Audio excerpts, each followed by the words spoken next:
말씀은 사무엘상 19장 18절에서 24절까지 말씀입니다. 함께 읽도록 하겠습니다.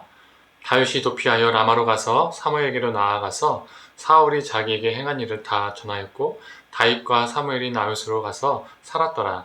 어떤 사람이 사울에게 전하여 이르되 다윗이 라마 나요스에 있더이다 하매 사울이 다윗을 잡으러 전령들을 보냈더니 그들이 선지자 무리가 애원하는 것과 사무엘의 그들의 수령으로 선 것을 볼 때에 하나님의 영이 사울의 전령들에게 임하매 그들도 애원을 한지라.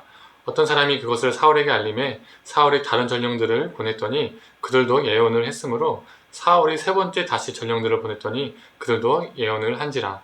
이에 사울도 라마로 가서 세구에 있는 큰 우물에 도착하여 물어 이르되 사무엘과 다윗이 어디 있느냐? 어떤 사람이 이르되 라마 나요스에 있나이다. 사울이 라마 나요스로 가니라.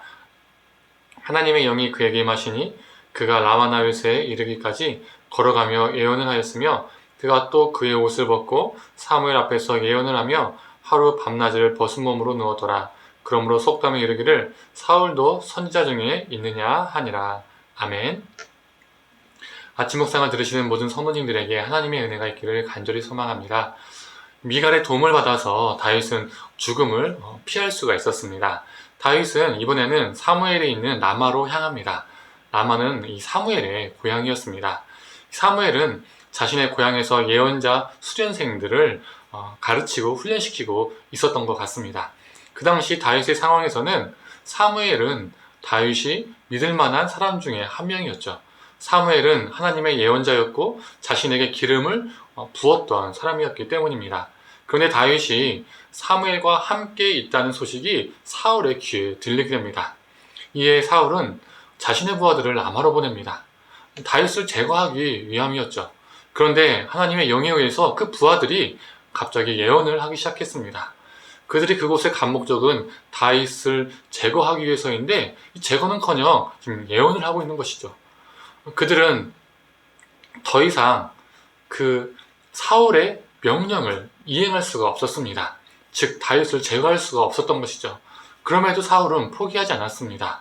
또다시 부하들을 보냅니다. 그런데 이번에도요, 또 똑같이 그 부하들이 예언을 합니다. 또 포기하지 않고 또 보냅니다. 이번에도 부하들은 예언을 시작하게 했죠. 부하들 중 어느 누구도 다윗을 건들지 못하고 예언만 할 뿐이었습니다. 결국 사울은 안 되겠다, 내가 직접 나서야 되겠다 라고 생각하고 다윗을 죽이기로 마음먹고 직접 라마 나요스에 갑니다. 하지만 어떻게 됩니까? 사울까지도 하나님의 영에 의해서 예언을 하기 시작했죠. 그런데 부하들과 차이점이 있었습니다. 사울은 옷을 다 벗은 채 하루 밤낮을 누워 있었다는 겁니다. 다른 사람도 아닌 왕입니다. 왕이 벌거벗은 채로요 하루 종일 누워 있었다고 생각해 보세요. 그런 망신은 없습니다. 그래서 사울도 선지자들 중에 있느냐라는 조롱 섞인 말이 또 속담이 되었죠. 예전에도요 예언한 적이 있었습니다. 그때도 그리고 지금도 그가 예언하는 모습은요 긍정적인 반응이 아니라 사람들에게 부정적인 반응으로 보였습니다. 조롱 섞인 부정적인 반응을요 사람들에게 불러일으켰다는 것이죠.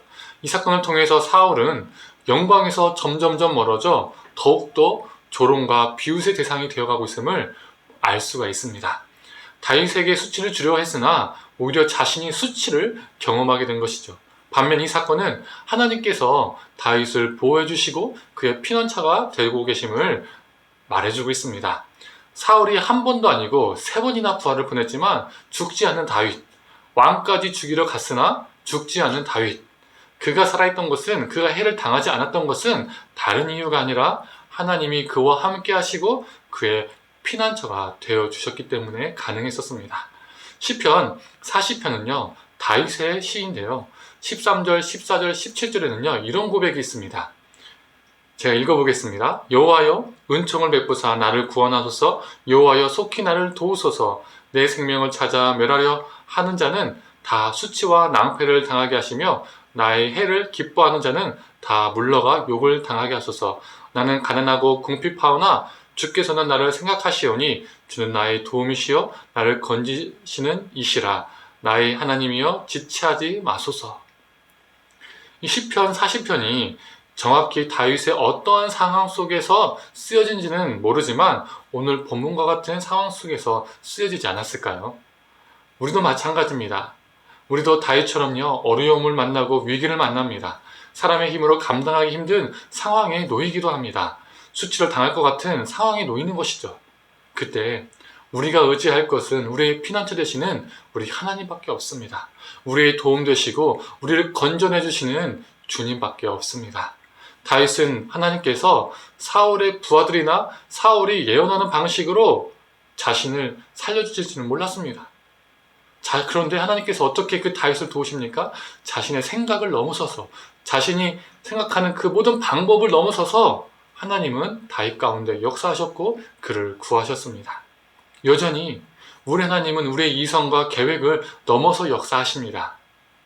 우리가 위기에 있을 때, 두려움과 염려에 있을 때 우리의 모든 것을 뛰어넘어 역사하시는 우리 하나님을 바라보길 원합니다. 붙잡고 온전히 의지하길 원합니다. 오늘 하루도 그런 하루, 그래서 우리의 생각과 계획을 뛰어넘어서 역사하시는 하나님의 놀라운 돌보심을 경험하는 저와 성도님들 되기를 간절히 축원합니다. 함께 기도하겠습니다. 하나님, 사울은 다윗을 죽이려 했으나 여러 번 시도했으나 하나님은 그것을 막으시고 또 이 사울은 다윗에게 죽음이라는 것으로 수치를 주려 했으나 그걸 막으시고 오히려 사울이 수치를 당하게 하셨습니다.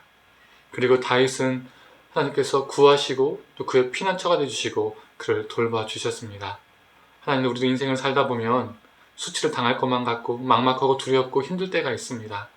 그때마다 우리가 피할 곳은 다른 무엇이 아니라 우리 여호와 하나님밖에 없음을 고백합니다. 우리의 피난처 되신 여호와 하나님을 우리가 의지하고 그 의지함 속에서 우리를 돌보심을 우리가 경험하고 살아가는 오늘 하루가 또 우리 삶이 될 수 있도록 주님 함께하여 주시옵소서. 감사드리며 사랑에 원하신 예수님의 이름으로 기도드립니다. 아멘.